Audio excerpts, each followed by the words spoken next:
A ProRegiane espera sinceramente que sim, que vocês estejam muito bem em casa, se cuidando e estudando também, turminha. Hoje vamos para mais uma aulinha de geografia, tá? E faremos hoje correção. E como toda aula de correção, a Pro começa com uma mensagem. E a mensagem do dia diz o seguinte: o sucesso é a soma de pequenos esforços repetidos dia após dia. Quanto mais você fizer alguma coisa, melhor você vai fazer aquilo, né? O repetir vai levar você à excelência. Fazer realmente ter uma disciplina.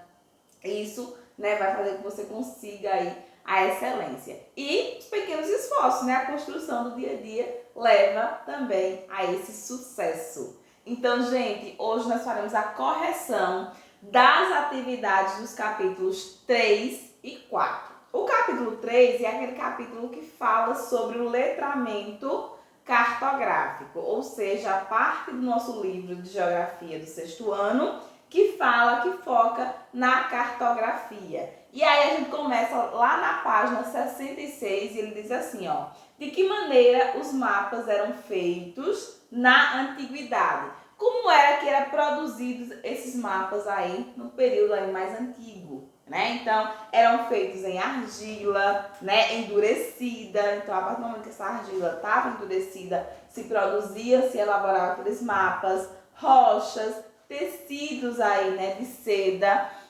faziam menos, né, mas também utilizavam. E o papel de arroz, além, lógico, evidentemente, do couro e, posteriormente, do papel, né, comum aí que a gente utilizava. Então, eram os principais, né, produtos aí que eram utilizados para a produção aí, né, de mapas na antiguidade.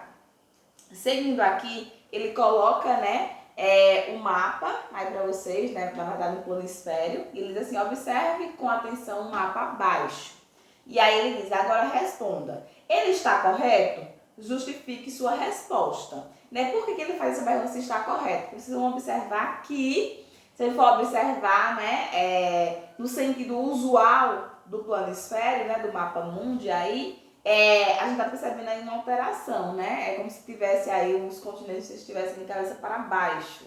Só que na verdade não é isso, né? O que mudou aqui foi a orientação. A orientação utilizada nesse mapa aqui foi a orientação sul, né? Não foi o norte que geralmente é. Por isso a modificação, por isso a diferença, por isso vocês tiveram tanta dificuldade na resolução dessa questão. Mas de fato sim, ele está correto, porque você pode utilizar qualquer um aí, né, dos pontos cardeais para poder servir de orientação nesse mapa. E aqui ele só fez a opção pelo sul, né? Tranquilo aí, não tem problema nenhum. E está correto, né? Com a terra, como se estivesse aí do lado, né, de cima, né? Embaixo aí estaria os continentes, né? Que geralmente a gente vê na porção norte. E aí ele disse que só realmente esse planisfério mudou a posição, né, de acordo aí com o cartógrafo que o elaborou, que utilizou aí, né, preferiu utilizar a orientação sul.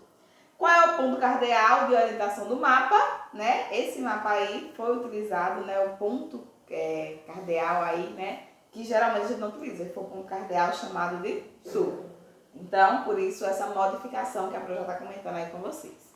Na terceira questão, ele fala assim: descreva com suas palavras o que é um mapa. Então, se é com suas palavras, lógico, evidentemente, aí vocês vão utilizar, né, uma resposta pessoal. Vou fazer o entendimento da definição que tem no livro e que a própria também trabalhou com vocês, né? Então, a gente precisa entender que o mapa é uma representação do espaço, né, geográfico aí. Então, quando a gente precisa representar, geralmente a gente utiliza, né, aí um mapa para poder fazer essa representação do espaço real que existe, né, para um plano, né? E aí o mapa vai ser esse plano aí que a gente faz a representação. Mas eram com as palavras de vocês, tem que estar dentro do entendimento da definição do que é mapa, mas é com as palavras de vocês. Na quarta questão, ele fala assim: a melhor, né, representação do planeta é o globo terrestre, isso é um fato. Contudo, o globo apresenta algumas limitações, né, na sua utilização. Faça uma lista das dificuldades, né, de utilização do globo, né? Então, ele fala que a melhor forma de representar de fato é o globo, né? Porque tem aí basicamente a representação original do que o nosso planeta tem. Só que existe dificuldades para você, né? Sair aí mostrando essa representação. Por isso foi criado aí os mapas, né? Aí que são planos, porque fica mais fácil você levar, você apresentar e tudo mais, né? Então eu queria você fazer uma lista, né? Colocando aqui as dificuldades. Primeiro a locomoção, né? Que você não vai andar com um globo para cima e para baixo, né? Porque é difícil. Poucos detalhes devido aí à grande, né, escala que a gente precisa utilizar aí, né? Informações geográficas, né, também para você visualizar também tem uma dificuldade e a escala que é utilizada. Então, tudo isso vai dificultar a utilização do globo, por isso a opção por mapas, né, planos, ok? Aqui, nesse mapa aqui, também já na página 82, tá, turminha? E aí ele pede para você colocar, né, que título você daria a ele, né? Então também seria aí uma resposta pessoal, né? Porque cada um ia fazer a observação e daria o título aí do mapa de acordo com o que observava, né? Aí na imagem.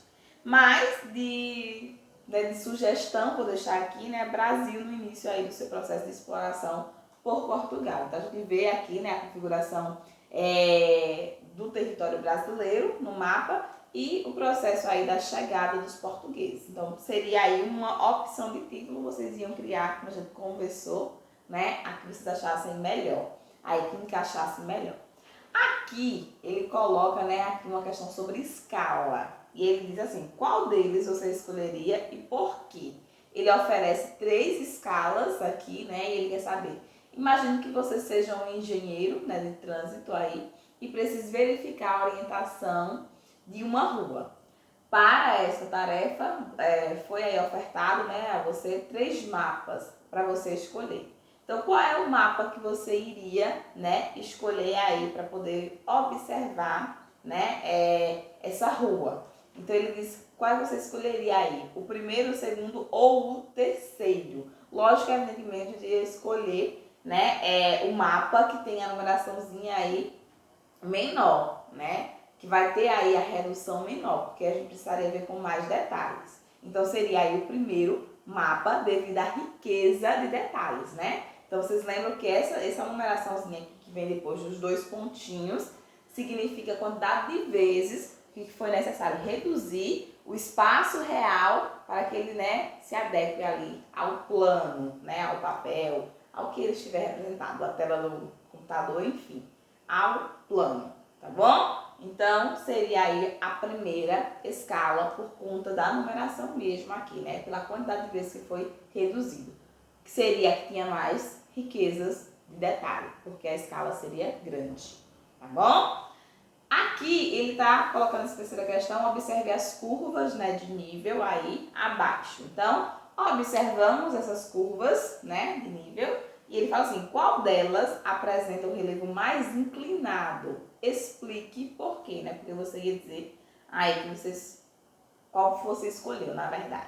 Então, seria, gente, com certeza o ponto B. Vocês lembram que quanto mais próximas, né, a gente viu isso nos mapas, quando se quer representar a altura, né, aí dentro do processo de elaboração de mapa, a gente utiliza as curvas, né, para dizer. Quanto mais próximas elas estiverem, as linhazinhas estiverem, a gente está fazendo o processo aí, né, de ter um espaço mais elevado. Então, quem está mais próximo aqui em termos de linhas? Então, a gente observa que é o B. Por isso que ele é o que está mais inclinado. Explique o que é uma legenda de mapa, né? São informações que a gente tem em forma de cores, símbolos, né? Que vão aí permitir entender, né, o que o mapa quer colocar para você. Então, como eu disse para vocês, a pessoa que elaborou o mapa, ela não vem junto para explicar, não é isso? Então, ela faz o quê? Ela cria uma legenda para que você, a partir da legenda, saiba o que está no mapa. Então, para facilitar o entendimento, tem que ter, gente, dentro da elaboração de um mapa, tem que ter aí um padrão e informações que permitam que qualquer pessoa interprete aquele mapa. Não fique na dependência de uma explicação para poder entender. ele tem que ser autoexplicativo. E quem faz essa autoexplicação é, de fato, aí a legenda, tá bom? Dentro do mapa, por isso que ele vai colocar aqui perguntando para vocês qual é aí a finalidade da legenda, tá bom? Então confiram aí, vão corrigindo. Ele colocou aqui mais um mapa e ele quer que vocês, né, dissessem aí, colocassem o título mais uma vez nessa observação. A sugestão ali de resposta é regiões brasileiras de acordo com o IBGE, tá bom? Mas aí vocês poderiam, né, dar outra, poderiam até colocar outros títulos, né? Mas sempre focando aqui nas regiões, poderia ser as 5 grandes regiões brasileiras, poderia também, né? Aí para o título do mapa. Mas cada um colocou, só que lembrando que a gente está falando aqui do Brasil, tá? Mapa do Brasil com as regiões. Então, observa essa dentro desse sentido também, para não ficar destoando aí muito fora. Aí, ele pede para vocês, né, fazerem aqui uma questão já voltado mais para observação de mapa e escala. Observando o mapa, tá, de escala aqui de 1 para 200 mil, João encontrou uma estrada que tinha um comprimento de 10 centímetros, né? João nunca havia passado por essa estrada, né? Mas queria saber o tamanho verdadeiro dela, né? Aí para você ajude, né, João a saber o comprimento correto da estrada. Então, como é que a gente ia descobrir isso? Então, ele faz justamente, né, a divisão aí de quanto cada objeto teria na forma real dentro do mapa, né? A partir da escala, né, que foi aí de 1 para 200 mil. Então, daria 2 km cada objeto aí, né, representado nesse mapa. Então, você ia pegar aí, né, os 10 centímetros e ia fazer aí a multiplicação por esses dois, né, elevando tudo para quilômetros. Então, a estrada mais ou menos teria aí uns 20 quilômetros, ok? Então, seria a resposta correta aí. Eu orientei vocês, inclusive, em sala com relação a isso. Observe a foto, né, e responda o que se pede aí, né? Então, sétima questão, ele vem com A, B e C. Na A, ele diz assim, você consegue identificar de que lugar é essa foto aí? Então, também é uma pergunta, né?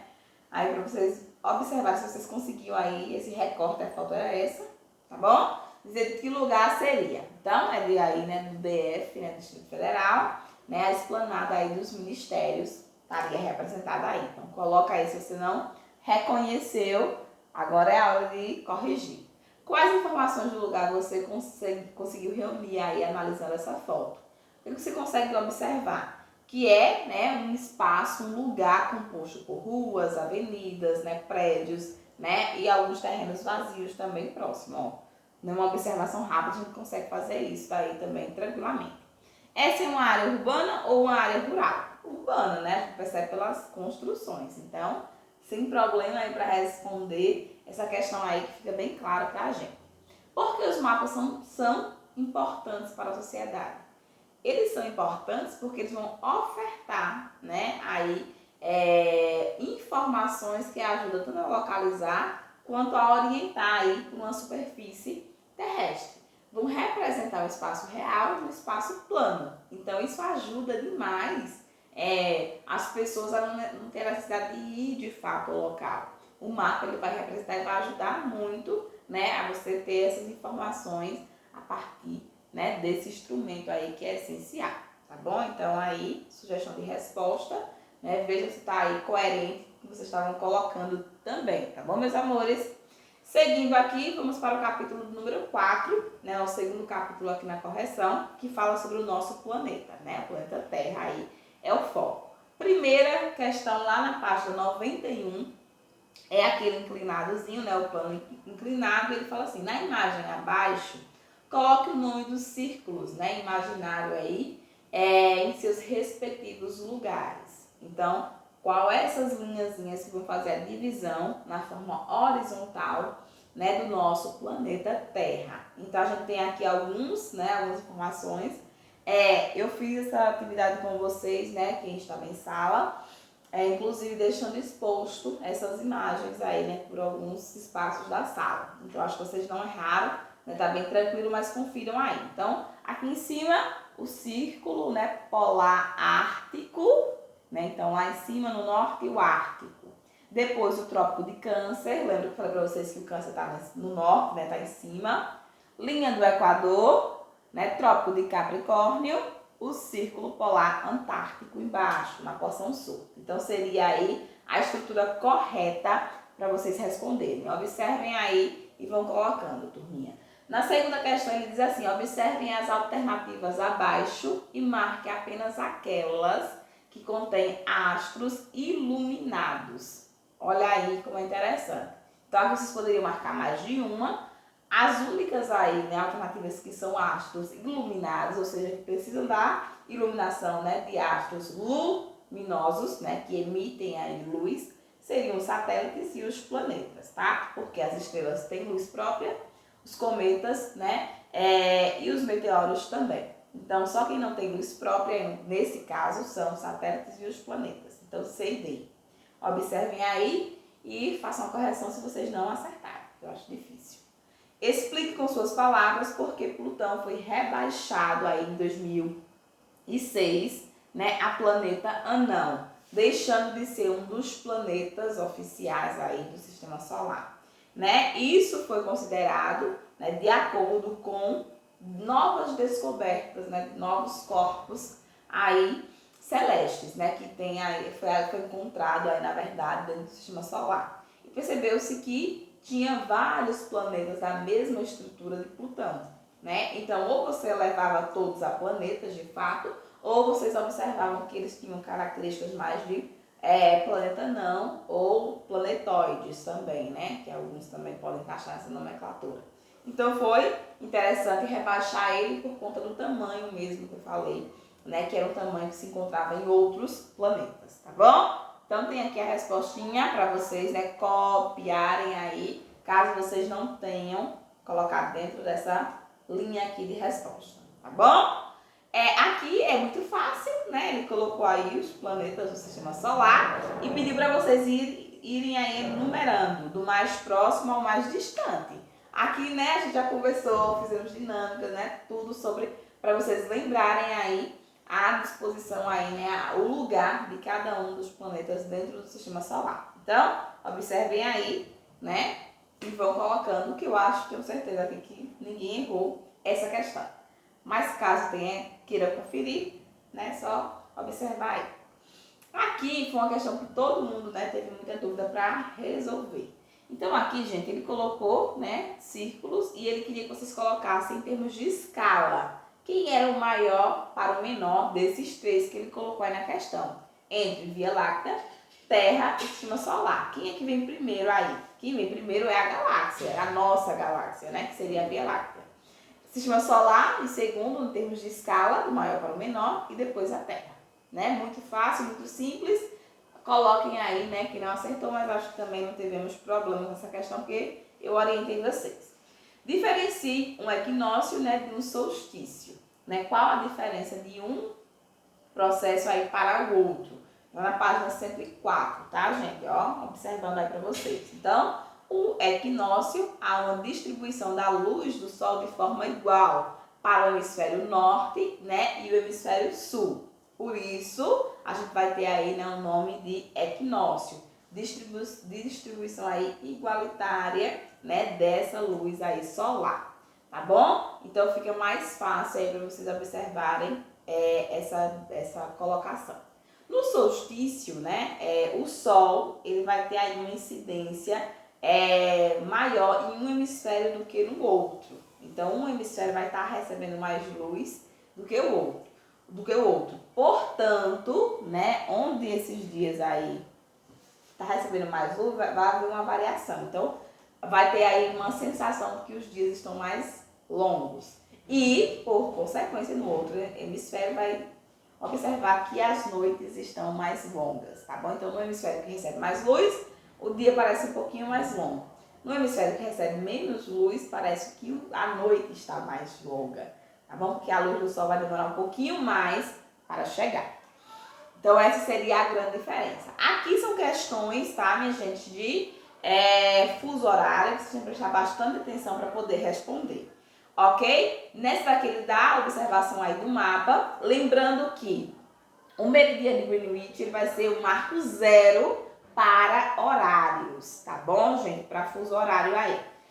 Quando a gente vai se deslocando para o leste, a gente vai adicionando aí horas. Quando a gente vai andando para o oeste, a gente vai retirando horas. Né? Por isso que eu digo para vocês, sempre tem aquela observação ao horário oficial de Brasília, porque a gente vai ter vários fusos dentro do nosso próprio país. E assim é quando a gente vai andando aí, né, vai se deslocando, né, por todo aí o processo terrestre. Então, ele vai dar uma opção aqui, né, para vocês observarem, né, justamente uma questão falando aqui sobre essa questão do fuso horário. Então, seria entre os amigos, né, que estariam do ponto A ao ponto B aí. Então, na localidade de Pedro, seria aí 1h da manhã, que é o que ele está perguntando aí. A questão vai ensinar vocês a fazerem bem direitinho, tá bom? Como é que se chega, né, inclusive aí fazendo a contagem das horas, tá bom? Mas, como eu acredito que a gente trabalhou bastante, fica mais tranquilo. Então, a resposta correta seria 1h da manhã aí, né, na localidade que Pedro estava. Ok? Então, coloquem aí a resposta final e observem aí a configuração, aqueles que ainda não entenderam como é que responde. Observe a sucessão de imagens abaixo e responda. Em que espaço de tempo as mudanças, né, representadas aí aconteceram? Ou seja, né, aconteceu aí no espaço de um dia, né, em 24 horas. Então, a gente vai perceber aqui, né, que ele vai até anoitecer, do horário que você acordou até o anoitecer. Que movimento da Terra é responsável por essa sucessão do dia e da noite? Aí é um movimento de rotação, né? Questão muito facilzinha, né? Tranquila para vocês. Essa aqui é uma outra questão de fuso horário, tá bom? Gira, observe o mapa abaixo e responda. Também colocando aqui, né, a observação, né, de fusos horários. Qual dos dois fez, né, essa afirmação? Que era a afirmação aqui, né, sobre a questão do horário mesmo do país, né? Então ele vai colocar quem fez a afirmação foi Manuel, tá? E aí ele vai dar o porquê, né, que foi Manuel que fez essa afirmação. Então pausem aí e façam a correção se vocês tenham errado, caso tenham errado. Mais um mapa aqui para vocês fazerem, né, fuso horário e tem questõezinhas aí para vocês, tá bom? Então na A diz assim: dentre aí as alternativas abaixo, assinale aquela que apresenta a possível resposta de Maria aí. Então, a possível resposta, né, para o convite para o almoço que, né, foi feito a ela, seria obrigada. Eu já almocei, porque são 3 horas da tarde. Então, seria aqui, né, a segunda proposição. Depois, aí na B, ele coloca aí como sugestão de resposta para vocês, né, o processo de adição dessas 3 horas às 5 horas que já eram aquela, ou seja, 8 horas, né, da manhã seria aí o ponto correto aí para vocês colocarem na B, né, entendendo todo o contexto da questão, né, que vocês já conhecem aí, até porque a gente já fez a correçãozinha, né, tanto em sala quanto, né, também no processo de aula interativa. Então, observem aí, meus amores. Aqui, outra questão do fuso horário, né, vocês podem estar observando a imaginação, só que aqui no caso, né, brasileiro. Então, sugestão de resposta é justamente que Érica estava em Palmas, Tocantins, né, aí no horário de Brasília, né, que seria aí, no caso, 3 horas a menos do que o de Greenwich. Ok, meus amores? Então, a gente tem que observar justamente essa colocação aqui. Então, observem aí e corrijam caso vocês não tenham colocado aí essa resposta. Aqui, qual foi a hora da chegada em Fernando de Noronha dessa pessoa aqui, né, que fez o processo, né, de deslocamento aí, né, ainda utilizando aquele mapazinho ainda. Então, a gente tem aí a chegada, né, dela às 11h30, né, em Fernando de Noronha. 11h30 da manhã seria o horário, né, de chegada dela nesse processo aí. Ok, meus amores, então a gente finaliza aqui nossas questõezinhas, tá? Referente ao capítulo 3 e 4. Fiquem com Deus e até o nosso próximo encontro.